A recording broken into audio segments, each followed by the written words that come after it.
Ladies and gentlemen, welcome back to Unwoke Thoughts. Got a big show for you today. Big show. Lots happening. Lots to talk about. First of all, I have some really good news. If I don't look sweaty today, it's because my air conditioner has been fixed. Yes, it was fixed. And I guess the thing that was wrong with it, there was, guys, I'm not very good with air conditioners, AC units, all these things, okay? I'm not really a mechanic or anything like that. But I guess there was a condensation fan under my air conditioner that was full, okay? It was full of water, and that tripped a switch that caused the unit not to work. It's like has a little foam thing on it, and it floats. And when it floats to the top above a certain point, it turns off the air conditioner. So that was the problem yesterday. So guys, this morning, I am sitting in a nice, cool studio. It's actually a little bit chilly in here. That's kind of cool. Maybe I overcompensated because last night, for a lot of the day, it was just really hot here, okay? It was mid-90s, and for me, that's hot, okay? I know some of you people in Florida or Arizona or wherever, that's like, nothing at all. But for me, that's hot, and it was like 80 degrees in this apartment, and that morning, oh man, it was so hot, yes, but we got it fixed. I'm sitting in an ice box right now. We're all good to go. So let's get into it. We have a lot to talk about. Mark Zuckerberg, yes. In a letter to the House Judiciary Committee, Jim Jordan, actually, he sent this to Jim Jordan. Mark Zuckerberg admits that he was pressured by the Biden-Harris administration to censor Americans and that he just went along with it. Yeah. And I'm pretty sure we all have eyes. We knew this was happening when it was happening, even though we were told by the powers that be while it was happening that it was not happening, right? Remember this? So the lesson that I believe everyone should take from this, and this is probably nothing that you don't know already, but in case you don't know, trust your eyes and never outsource your thinking, ever. Never, ever outsource your thinking, yes, because you will be lied to. You'll be propagandized and you'll be manipulated. Trust your own thinking. Yes. Tulsi Gabbard is the latest Democrat to endorse Donald Trump, and she did so at the Detroit National Guard Convention where Trump spoke. But before that, Donald Trump visited Arlington National Cemetery where he laid a wreath in honor of slain service members that came as a result of the catastrophic Afghanistan withdrawal. The media, though, is very disturbed by this act of respect and patriotism, and they are accusing Trump of politicizing the deaths. Yes. Interesting. The Harris campaign is suddenly trying to change the rules of the presidential debate just a few days before it takes place on ABC, even though they had previously claimed that they would do the same debate that Trump had agreed to with Joe Biden. Remember this? They even mocked him. They even mocked Donald Trump when he tried to negotiate different terms. But eventually, Trump and the campaign relented. They're like, okay, we'll do the debate. Okay, we'll do the debate. So this just shows, once again, that the Democrats are sick, power-hungry, bad faith people. And when I say the Democrats, I mean Democrat leaders, not everyday people. I believe that everyday people don't even understand what is going on with this party. But RFK Jr. tells Tucker Carlson that he will be on Trump's transition team and will help vet personnel for a Trump government. Telegram CEO Pavel Durov has officially been charged. And it really seems like everything he is charged with are things how other people use his platform. Not himself, but how other people are using his platform. And if this were the standard, then every tech CEO would be in prison. And that's pretty much why we have Section 230 protections in the United States. Yes, for that reason. But essentially, what we can boil his arrest down to is that tech CEOs like Mark Zuckerberg are free because they sold people's information and gave unfettered access to intelligence agencies. But Pavel Durov is in prison because he does not sell other people's information, and he refuses to let the agencies have a backdoor into his platform. Yes, you guys remember he would come to the United States, and every time he came to the United States, he'd be greeted by 2 FBI agents. He had one of his engineers approached by an FBI agent attempting to secretly hire him to create a backdoor into Telegram. This guy is someone who respects other people's privacy. And if you do that, you are considered a threat to these intelligence agencies. More than 200 Bush, Cheney, and Romney aides have endorsed Kamala Harris. And this got me thinking, this should be an indication to all Democrats that you should reconsider your party affiliation. This is not your father's Democrat Party, okay? The battle for America is now the warmongers, the grifters, and the power hungry against the American people led by Donald Trump, RFK Jr., Tulsi Gabbard, the Unity Party. Yes, we are the Unity Party. And everyone who wants to save America for future generations. Yes, one party wants war. They want censorship. I mean, that's George Bush. He's the party of war. Mitt Romney, the party of war. The Democrats now are the party of war. So it's not your party, your Democrat Party of the past. X went wild for about an hour over claims that Tim Walz has multiple fake dogs, all named Scout. Yes. Jack Smith is attempting to reopen the classified documents case against Donald Trump. The parents of Thomas Crooks have retained a high-powered law firm. And finally, the Biden-Harris administration put a great-grandmother who prayed in the Capitol on January the 6th in an ankle monitor to ensure she stays under house arrest and is not a danger to society for the next 6 months. Wow. I feel so much safer. Don't you feel so much safer, guys? Wow. They're just really ensuring the safety of all Americans. But before we get into the show, if you could leave a like on this video, it would really help me out. And also comment down below. Let me know what you think of the show. Do you love it? Do you hate it? Either way, let me know. But if you enjoy the show and you're not a subscriber, what are you doing? Smash that subscribe button. But ladies and gentlemen, Mark Zuckerberg has admitted that the Biden-Harris administration pressured Facebook to censor Americans, and he just went along with it. Yes, he did this in a letter to the House Judiciary Committee, I think specifically Jim Jordan. But let's take a look at this. Facebook founder Mark Zuckerberg admitted on Monday that the Biden-Harris administration pressured the platform to censor Americans and that he went along with it and did their bidding, censoring and suppressing the Hunter Biden laptop story of October 2020 and other things. In a letter to the Judiciary Committee Chair Jim Jordan, let's go down here. Let's read it for ourselves. Let me go to the actual X post here. Let's take a look at this. So this is the letter. So it reads, to the Honorable Jim Jordan, Chairman of the Committee on the Judiciary. Chairman Jordan, I appreciate the committee's interest in content moderation on online platforms. As you are aware, Meta has produced thousands of documents as part of your investigation and made a dozen employees available for transcribed interviews. Further, to our cooperation with your investigation, I welcome the opportunity to share what I've taken away from this process. There's a lot of talk right now around how the U.S. government interacts with companies like Meta, and I want to be clear about our positions. Our platforms are for everyone. Oh, okay. We're about promoting speech and helping people connect in a safe and secure way. As part of this, we regularly hear from governments around the world and others with various concerns around public discourse and public safety.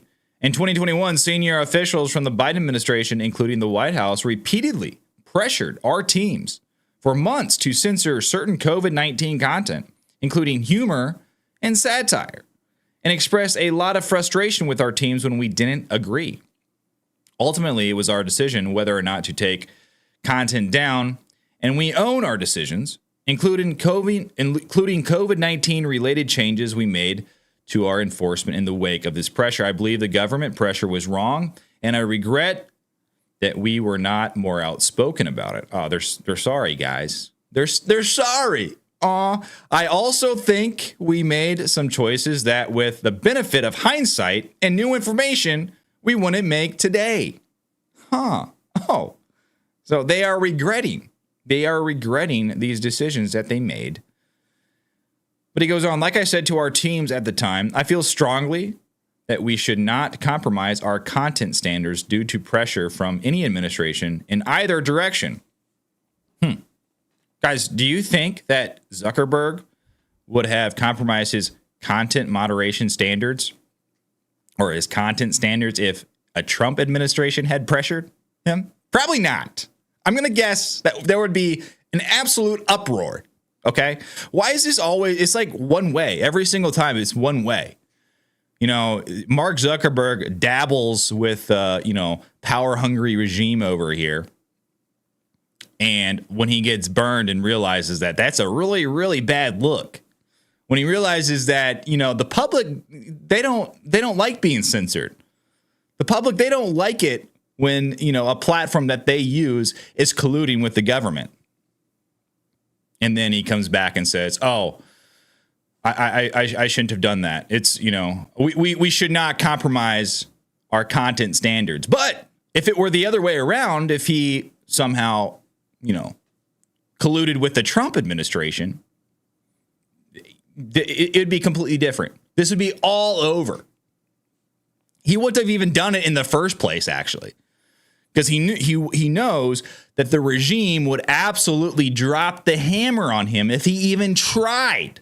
But since it's, the regime, the Biden-Harris regime, he'll get away with it. And I'm glad that he's doing this, but it's just such a stark double standard. We know if it were the other way around, we wouldn't even be having this conversation. He would have so many lawsuits. He would have the Justice Department going after him. It'd be insane. But let's finish this. But he says, and we're ready to push back if something like this happens again. In a separate situation, the FBI warned us about a potential Russian disinformation operation about the Biden-Harris or the Biden family and Burisma and the lead up to the 2020 election. That fall, we saw a New York Post story reporting a corruption allegation involving the then Democrat presidential nominee Joe Biden's family. We sent the story to fact checkers for review and temporarily demoted it while waiting for a reply. It's since been made clear that the reporting was not Russian disinformation, and in retrospect, we shouldn't have demoted the story. We changed our policies and processes to make sure this doesn't happen again. Apart from content moderation, I want to address the contributions I made during the last presidential cycle to support electoral infrastructure. This one's pretty funny, guys, because he makes it seem like, oh, I gave, hundreds of millions of dollars for election integrity. And somehow, unbeknownst to me, the Democrats got it all. Oh, I had nothing to do with it. I didn't know. He's basically putting his hands up. Oh, I had no clue. He's playing the I don't know the I didn't know card. But he says, the idea here was to make sure local election jurisdictions across the county or the country had the resources they needed to help people vote safely during a global pandemic. I made these contributions through the Chan Zuckerberg Initiative. They were designed to be nonpartisan, spread across urban, rural, and suburban communities. Still, despite the analysis I've seen showing otherwise, I know that some people believe this work benefited one party over the other. My goal is to be neutral and not play a role one way or another, or to even appear to be playing a role. So I don't plan on making a similar contribution this cycle. So, old Zuck, I'm glad he's doing this. But these people, they're just like chameleons. They lick their finger. Which way is the wind blowing? And Zuckerberg is like, oh, I don't know. Trump is getting some momentum, so maybe I should start posturing for this, next administration. That's who these people are. They have no values, no ethics. They only know one thing: power and money. And that's kind of my interpretation of Zuckerberg. And when you understand that thing about when you understand that about people in business and people in government, a lot of stuff makes sense. Okay. But Patrick Bet-David, he had this to say about Mark Zuckerberg. And Patrick Bet-David, he himself is a businessman, so he understands business people. But he says, Mark Zuckerberg just admitted to working with the Biden-Harris administration to censor Americans. He either admitted this because, number one, he's being honorable. Number two, he's done with the Democrat Party. Or number three, he's getting ahead of a whistleblower. Now, I can rule number one out completely. Mark Zuckerberg is not being honorable. Well, I would say there's about a 1% chance that he's being honorable. That I can't see. Do you guys think Mark Zuckerberg is being honorable? Well, I appreciate him saying this, validating everything that we knew for, 3.5 years. I doubt that he's being honorable. Number two, I don't think he's done with the Democrat Party. I think this is just him trying to figure out which way the wind is blowing. But number three is interesting. He is getting ahead of a whistleblower. I think there's another option. He just, he sways back and forth depending on what administration is in power at the time. I think that's the better option. But if he is actually getting ahead of a whistleblower, that would be very interesting.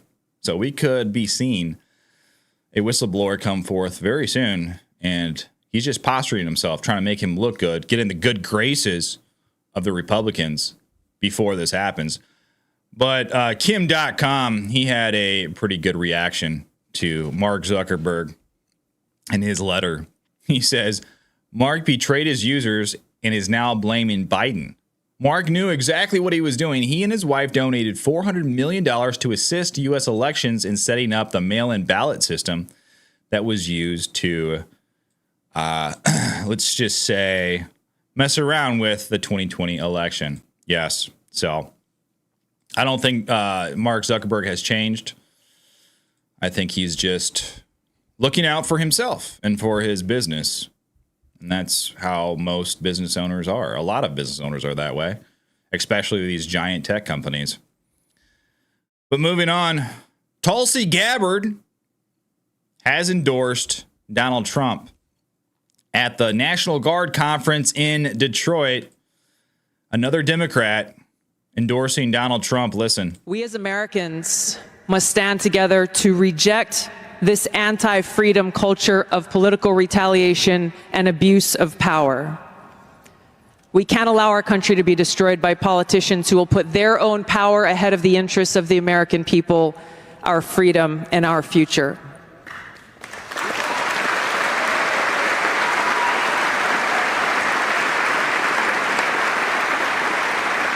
I am proud to stand here before you today, whether you're a Democrat, a Republican, or an independent.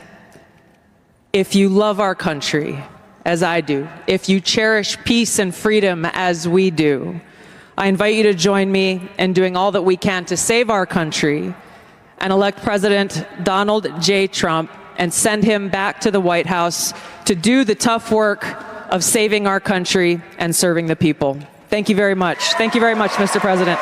A very, very nice endorsement from Tulsi Gabbard. Great job. Another Democrat. But this was done in Detroit, Michigan. I don't know if this was before or after. I'm guessing this was probably after this conference. Donald Trump visited his Detroit field office, and he surprises his volunteers with pizza. Yes, listen.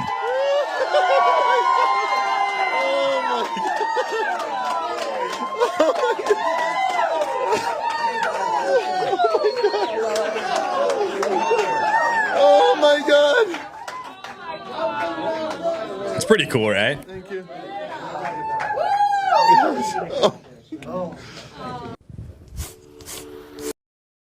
And then a little bit later, he spoke with reporters, and there was a NBC reporter present, and he absolutely blasts this NBC reporter over the lack of coverage on the botched withdrawal from Afghanistan. Now, this was after he left Arlington National Cemetery. We'll get to that here in a second. But he blasted this reporter for not covering that. Listen. No, I think we're doing phenomenally. We're leading in the polls. We're leading here. What do you think, Ken? Yes? Absolutely so. It's because of these volunteers. So we just came in to say hello. We wanted to pay our respects, and I think we're going to have a great election. And are you seeing it even better than last time, right? Yeah. Way better. Too big to rig. I think we're going to do a great job. Who are you with? NBC, but the pool. NBC. Oh my God. NBC fake news. Come on. Tell me, have you done a story on Afghanistan today? Have you done that story, NBC? You know, the press never talks about Afghanistan, the most embarrassing moment in history. No, but have you done the story? Today is the 3rd anniversary of Afghanistan. Do you know that? Yep. One more question. No. You know that? That's she doesn't want to take that. Okay, ready? Today is the 3rd anniversary. I just left Arlington National Cemetery. Do you know that? Yep. We buried people. We honored people in Arlington, and the press doesn't even cover it because they're fake news, and they should be ashamed of themselves. That's true. Well, the press isn't covering it, but we'll cover it right here, right now, guys. Donald Trump lays a wreath at the Arlington National Cemetery during the 3rd anniversary of this Afghanistan disaster right here. This was the moment, very solemn moment right here. Watch.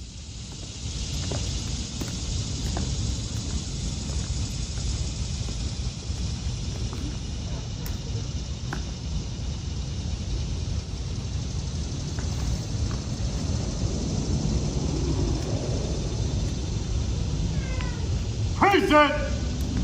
Oh!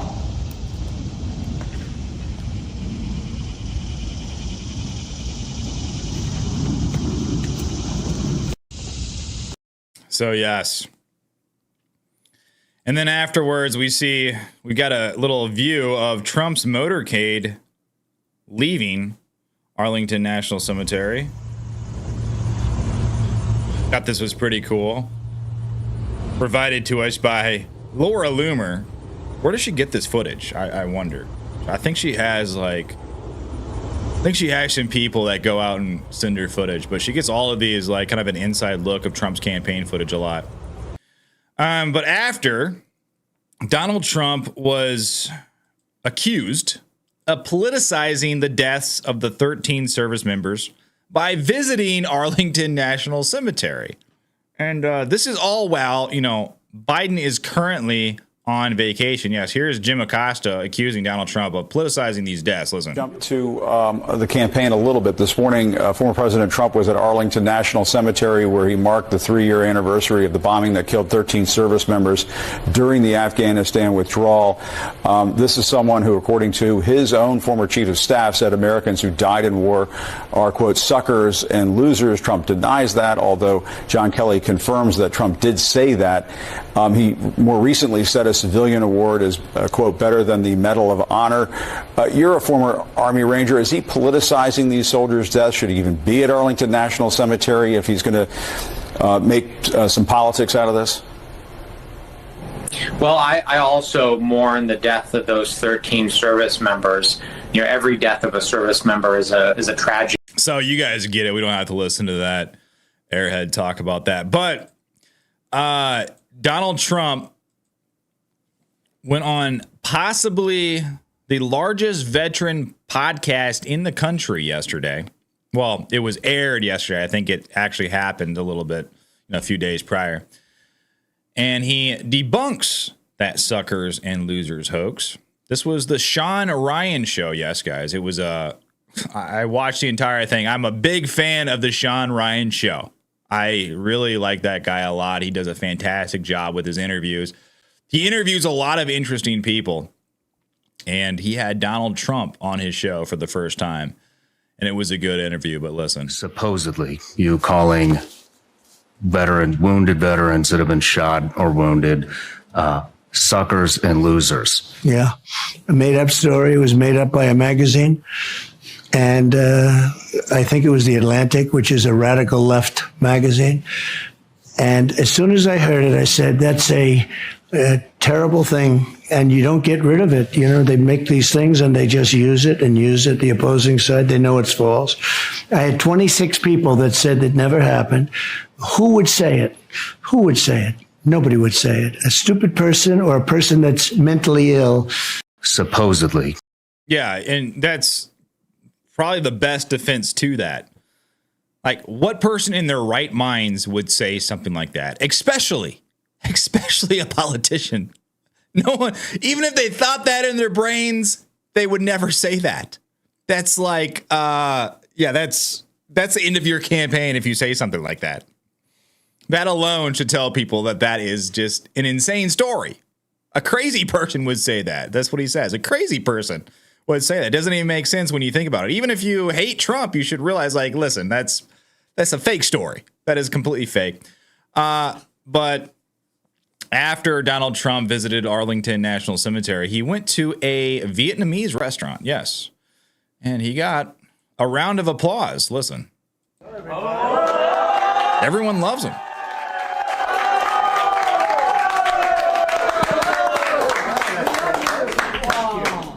You know, somehow, I don't know what it is, you'll have to explain it, but the Vietnamese community loves me and I love them. You know? They love him. The Unity Party, let's go. It's been very special. In Florida, we go down, we have large groups of people, always dressed perfectly with the red and the silver. And I said, you're the most beautiful dressers I've ever seen. But it's a great honor to be with you, and congratulations on your success. Tremendously successful woman, right?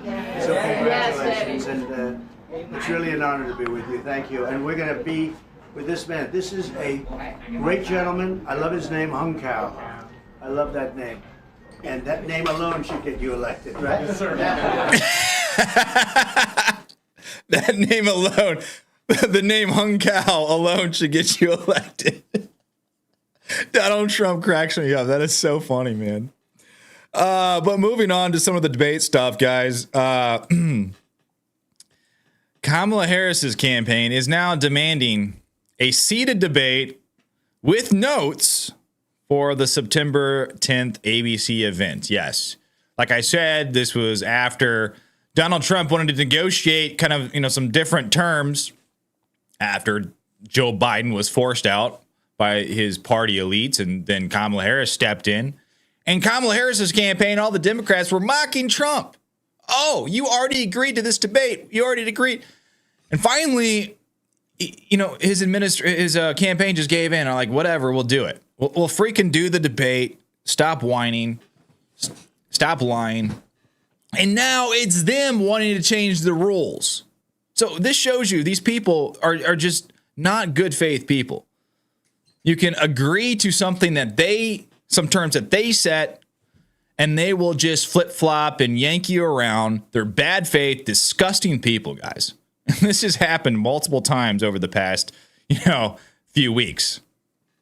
They will set you up, and then they'll just throw you right back down. They will mock you for not doing something, and then they'll mock you for doing something.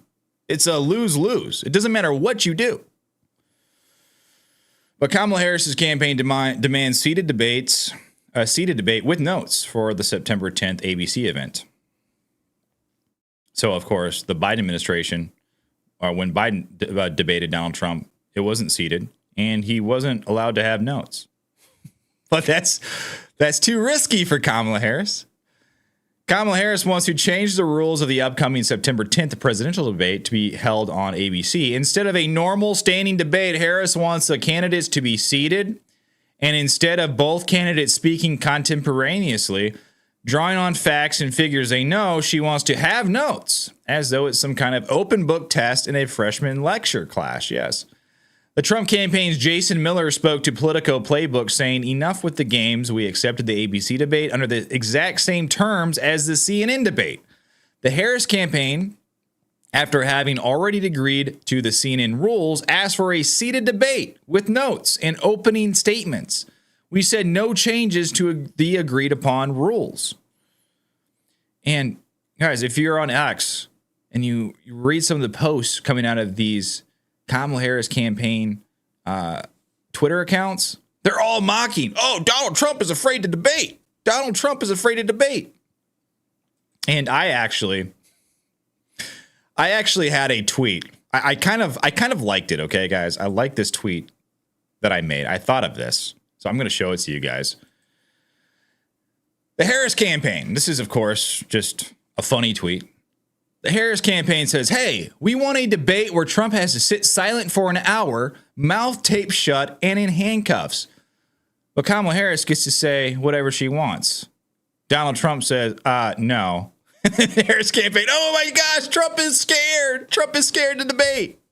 That's essentially what they're doing.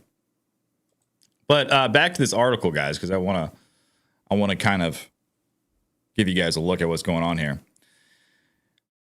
But they said if Kamala Harris isn't smart enough to repeat the messaging points her handlers want her to memorize, that's her problem. Miller said, this seems to be a pattern for the Harris campaign. They won't allow Harris to do interviews. They won't allow her to do press conferences. And now they want to give her a cheat sheet for the debate. My guess is that they're looking for a way to get out of any debate with President Trump. That's my guess, too. I agree with his assumption there.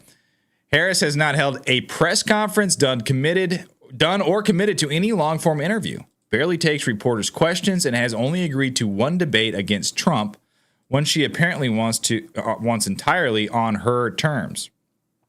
Harris says also that she wants hot mics, which her campaign says was in essence to catch Trump saying something offhand, something critical that she could use against him. Our understanding is that Trump's handlers prefer the muted microphone because they don't think their candidate can act presidential for 90 minutes on his own. See, this is absolutely insane. The Biden administration requested the muted microphones. Now they're trying to turn it around on the Trump campaign and saying that, oh, no, now Trump wants muted microphones because blah, blah, blah. It's like, no, this is what the Biden administration requested. Or demanded, not requested, demanded, and we conceded to what he demanded. And now the exact same thing is happening with Harris. I don't think Trump should concede. I think it's ridiculous. It's crazy. After they mocked him for not agreeing to this debate that apparently he had already agreed to, even though it was a different candidate, now they are mocking him for not debating after they want to change the rules to something that they said that they already agreed to. It's a lose-lose, guys. These people are absolutely sick. It's absolutely wild.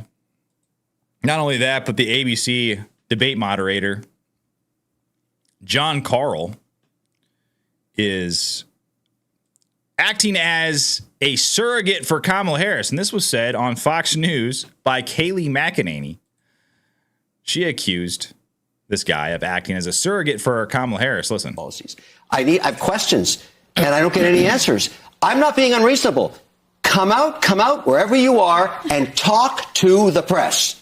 Yeah, that's well said, Emily. You know, if I'm President Trump and I'm watching this, I'm looking at someone trying to script their way to the presidency, to your point, and then I turn on ABC, who I'm expecting to be fair to me, and I see John Carl acting as a surrogate. He is a surrogate for the Kamala Harris campaign, the way he was so hostile to Tom Cotton, and I'm supposed to walk in and think you're going to be fair to me?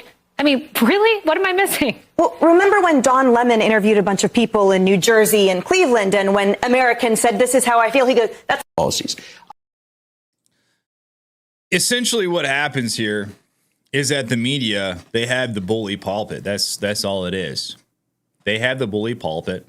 They will try to goad and prod the Trump campaign into doing things that, he may not want to do, even though he knows he's going to hostile territory. And they will ask ridiculous things of him. And the whole time, the media and the Harris campaign has the leverage, because what happens if Donald Trump says, no, I'm not going to take that? Or Donald Trump says, actually, you said X, not Y. We agreed to this prior, not this. The media will just amplify Kamala Harris's claims that Donald Trump is backing out of a debate or he's scared. That is essentially the leverage that the media has, or the Kamala Harris campaign essentially has. That's why we see this over and over and over, because it won't happen. They won't say this about Kamala Harris when she says, oh, I'm not going to do a Fox News debate against Donald Trump. They won't say this about her. But when it's Trump, they will. So the Trump campaign, it's a lose-lose situation. He has a gun to his head, basically. And that's why they, constantly are giving in to these demands, because when they don't, the media amplifies it as if Donald Trump is scared to debate. But Donald Trump did speak on this very briefly while he was at the Vietnamese restaurant. This is what he had to say. Listen. Would you want the microphones muted in the debate whenever you're not speaking? We agreed to the same rules. I don't know. It doesn't matter to me. I'd rather have it probably on, but the agreement was that it would be the same as it was last time. In that case, it was muted. I didn't like it the last time, but it worked out fine. I mean, ask Biden how it worked out. It was fine. And I think it should be the same. We agreed to the same rules. Same rules and same specifications. And I think that's probably what it should be. But they're trying to change it. The truth is they're trying to get out of it, because she doesn't want to debate. She's not a good debater. She's not a smart person. She doesn't want to debate. Okay? Agreed. She's not a good debater and not a smart person. Moving on to RFK Jr., he went on Tucker Carlson's podcast and said that he would be on Trump's transition team to help vet personnel for Trump's government. Corrupts the whole enterprise. So my last question, what happens now? You had this kind of amazing announcement with Donald Trump on Friday. It's now Monday, I think, which is 3 days ago. How do you spend from here until Election Day? I'm going to work to get him elected. And I'm working with the campaign. We're working on policy issues together. I've been asked to go onto the transition team and, to help pick the people who will be running the government.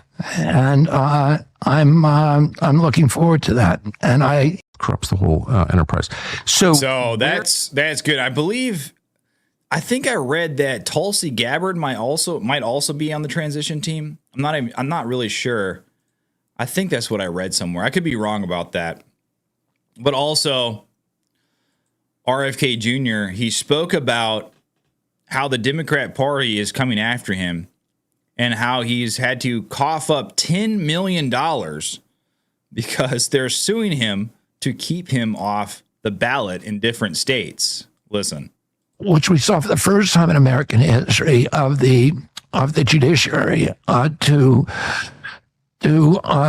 get rid of candidates. What they tried to do to me, they're suing me now in a dozen states. I've been in trials for the past 3 weeks. I've spent most of my time not campaigning, but sitting in court in cases that are trying to get me off the ballot. So I had 1 million people, 1 million American citizens sign petitions, more than any candidate in history. Everybody said I'd never do this. It's impossible to be in the ballot in 50 states. Well, guess what? We got on the ballot in 50 states. And we did it by getting 1 million citizens to sign petitions saying that they wanted to vote for me. And the Democratic Party now is suing me in all those states to make sure that those people cannot vote for the person they want to. So I'm not going to play the whole thing, but it was crazy. He went on to say how, I think it was specifically in New York, he got, I want to say, a little bit under 100,000 signatures in all these different counties to put him on the ballot in New York. And they delivered these signatures, and the DNC, the Democrat Party, started calling each one of these people, each one of these like couple 100,000 people, to try to get them to renounce the signatures or say that they were pressured into signing this petition. They were calling literally each and every one of them. These people, guys, this Democrat Party that we have that's kind of scary when they go to those links, go down to like the smallest, individual person and start calling them, trying to find some reason to go after RFK Jr. and his campaign by trying to get people to denounce them, say that they were pressured or threatened probably. That's pretty wild stuff, guys. I thought that was insane. But Pavel Durov, moving on to Telegram, guys. This is important to me. I think privacy and freedom of speech is kind of lost in the 21st century. And that's why I cover this kind of stuff. But he has been charged on 12 criminal counts. Complicity, refusal to communicate at the request of competent authorities. Complicity, webmastering an online platform in order to enable an illegal transaction in an organized group. Refusals to communicate at the request of competent authorities. Complicity, possessing wrong images of minors. So this is not him. This is people on the platform. So they want to push that in front of you. Say, oh, look, this is going on the platform. But hey, what goes on Facebook? What goes on Instagram? Why is Mark Zuckerberg not in jail right now? You got to ask yourself that. Why? Because the same stuff goes on these platforms. It's because Mark Zuckerberg sold out and this guy didn't. That's just plain and simple. Complicity, criminal association with a view to commit a crime or offense punishable by 5 more years of imprisonment. Laundering, providing cryptology services, providing cryptology tool, importing a cryptology tool. So essentially, it's just stuff that other people are doing on his platform. But he's being charged with it? How does that make any sense? I saw this article on X. I thought this was very good. It's written by Sean McGuire. He says the world is underestimating the significance of the Pavel Durov arrest. It's a pretty short article. It's very quick, very to the point. It gives a very quick history of what Pavel Durov has done and where he is at now. I'm going to read it. Pavel Durov, the founder of Telegram, was arrested when his private jet landed near Paris 48 hours ago. Durov was born in Russia, and Telegram has almost 1 billion active users. The Russian government asked for Durov to be returned to Russia, and Telegram is sometimes used for bad things, such as terrorist communication and for sending explicit child images. 2 of the worst things imaginable. With these facts, how can you conclude anything other than Durov is a villain? That's wrong. Most people have this story upside down. Durov is a hero. Durov's first company, VK, was the largest social network in Russia. Durov started it when he was around 21 years old, basically a kid, and the Russian government effectively seized it from him because he wouldn't cooperate with them. This experience was transformational for Durov, who created Telegram on his way out from VK. He designed Telegram in every way so that he wouldn't need to cooperate with autocratic governments. He wanted to create a platform that enabled citizens to communicate with each other, transcending borders and autocratic regimes. Sometimes people around the world are assuming the worst things about Durov right now. Quote, the app has been used for bad things and he's Russian, so he must be bad. But they're forgetting that Telegram has played an essential role in many pro-democracy protests over the last decade. Many called the Belarus protests in 2020 the Telegram revolution. And they show some headlines from that time. Now let's go a level deeper. Pavel Durov became a French citizen in 2021. How did he get this passport? This is a rare feat in France and passports. And this passport was offered directly by Macron. We don't know exactly why Macron gave him this passport, but it was for the role Telegram, maybe it was for the role Telegram played in helping organize protests in Russian proxy states. Somehow the narrative in the West, the last 48 hours outside of X, has been to presume Durov as guilty rather than innocent. The French government just hit him with 12 charges, most of which were complicity in horrible things. You may be asking yourself, I know that Telegram is used to send messages like this, so how could he possibly be innocent? What you're missing is that Durov has been the enemy of autocratic governments his entire life. And it's true. It's that interview he gave with Tucker Carlson. He talks about this. It's about an hour long. I encourage anyone to go listen to it. He talks about how the FBI, every time he came to the United States, the FBI would be waiting for him. They were trying to secretly hire his engineers. It's crazy stuff. And now he ends up in prison? Very interesting. I don't believe in coincidences. I believe that has something to do with it because you have someone like Mark Zuckerberg not in prison. I don't want Mark Zuckerberg to be in prison. I'm just saying it's kind of weird. Stark contrast. Moving on, more than 200 Bush, McCain, Romney aides endorse Harris. From the Hill, more than 200 former aides to the 3 GOP presidential nominees who preceded former President Trump in 2016 have endorsed Harris. The majority of the group also endorsed President Biden in 2020. The group wrote a letter announcing the endorsement. USA Today first reported. The letter said it was a reunion of sorts from 2020, though it added that additional Bush alumni in particular were added to the group this cycle that are opposing Trump and backing Harris. Of course, we have plenty of honest ideological disagreements with Vice President Harris and Governor Walz. That's to be expected. The alternative, however, is simply untenable, the Republicans wrote. Why is it untenable? Well, because Trump is anti-war. That is essentially why. Okay. I mean, you think of Mitt Romney and George Bush. Like, who are those people? Those people are the warmongers. Everyone knows it. They are the warmongers. Moving on, guys. Tim Walz has about 100 dogs named Scout. So, Tim Walz on 6/15/2022, a couple years ago, sent out this tweet right here. Sending a special birthday shout out to our favorite pup, Scout. And you notice it looks like a black lab right here. And on 10/19/2022, he said, couldn't think of a better way to spend a beautiful fall day than at the dog park. I know Scout enjoyed it. And right here, it looks like the dog is tan. So this has since been, I guess, debunked. It was community noted. Readers added context and said the photo on the right was taken from a video where multiple dogs, including Scout on the left, were playing together. And then they, I guess, include a link to the video. Let's check it out. Oh yeah, so this is the video. So I guess it was debunked.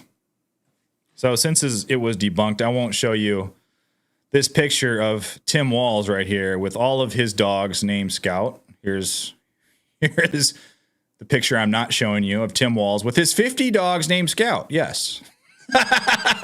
I'm not going to show it to you guys. I don't care how many times you guys ask me, okay? I refuse to.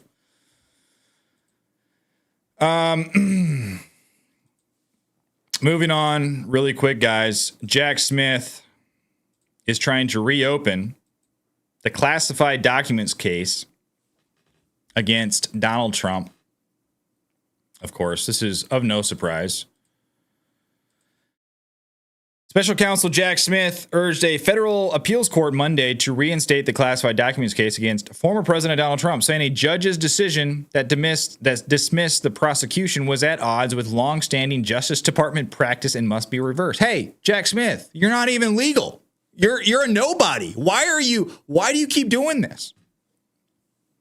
It's crazy how persistent these people are.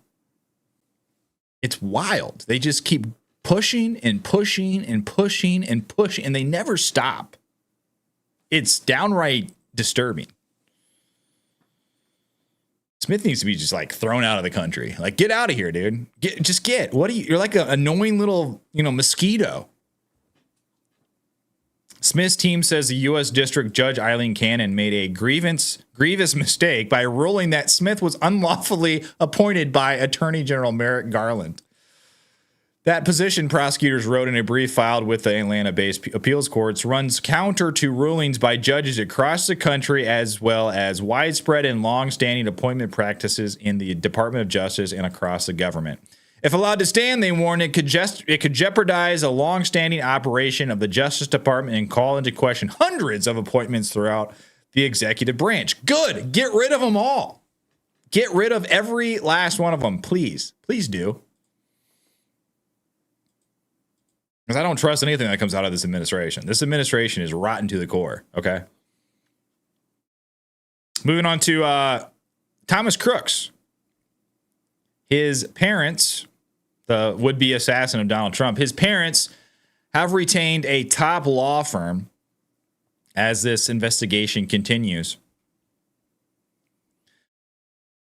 The FBI still very much has questions about the extent of the parents' knowledge regarding their son's actions, according to a family member who spoke anonymously with the Daily Mail. Oh, this must be the first part of the article. I didn't read it because I thought it was the headline.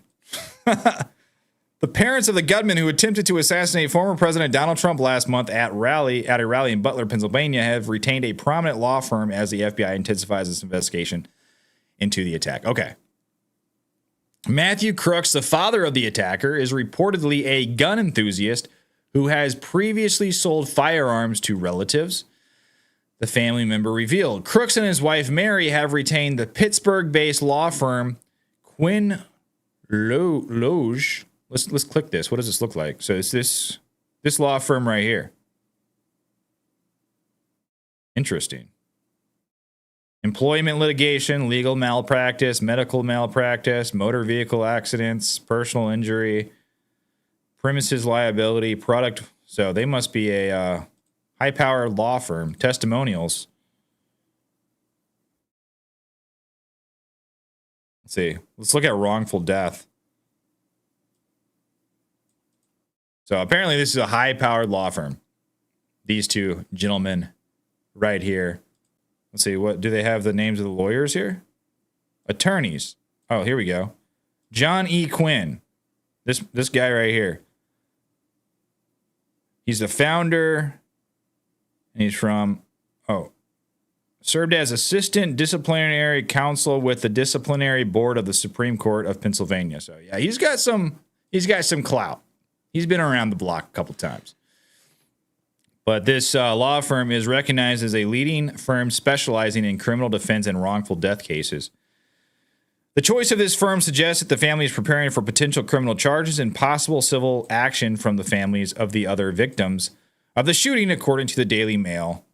Trump sustained an injury to the upper part of his ear, blah, blah, blah, blah, blah. We know all that stuff. So very interesting. They are making sure that they are lawyered up with a top law firm. Incredible. All right. Yesterday, the Biden administration put a great-grandmother who entered the Capitol on January the 6th, 2021, and said a prayer. They put her in an ankle monitor for the next 6 months for her house arrest sentence. Let me bring this full screen right here. Yep, look at this, guys. Don't you feel so much safer with this grandmother, great-grandmother, in an ankle monitor after she said she did the horrific act of saying a prayer in the Capitol? Just makes me feel so much safer. Thanks, Biden administration. Thanks, Justice Department. I really appreciate it. I really appreciate you keeping us safe from the terror and the ravages of great-grandmothers who pray in the Capitol. Thank you. Crazy. I actually have one more for you guys. I thought this was pretty cool. Right before we get to the chat here. This video is being shared on X. Went kind of viral. There's a video of lightning hitting the Mecca clock tower in Saudi Arabia. Check this out. This is insane. Check out this lightning bolt and listen to the sound. It's wild.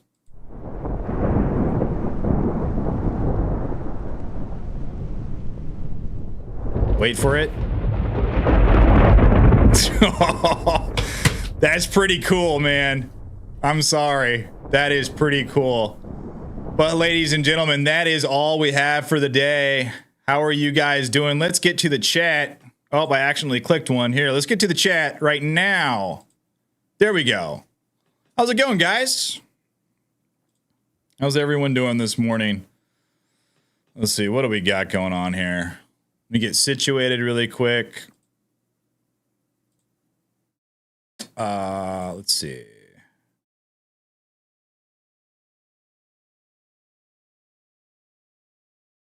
All right.